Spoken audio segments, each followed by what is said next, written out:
শরীরটা বেড়া খারাপ। এই যে পরীক্ষা করতাছি কোন রোগী ধরা পড়ে না।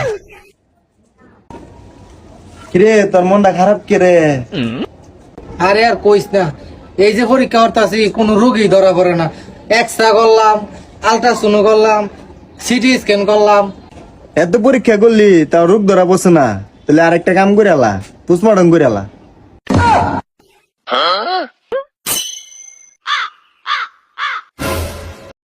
শরীরটা বেড়া খারাপ। এই যে পরীক্ষা করতাছি কোন রোগী ধরা পড়ে না। কিরে তোর মনটা খারাপ কিরে? আরে আর কইস না, এই যে পরীক্ষা করতাছি কোন রোগী ধরা পড়ে না। এক্সরা করলাম, আলট্রাসাউন্ড করলাম, সিটি স্ক্যান করলাম। এত পরীক্ষা করলি তাও রোগ ধরা পড়ছে না, তাহলে আরেকটা কাম করে আলা, পোস্টমর্টম করে আলা।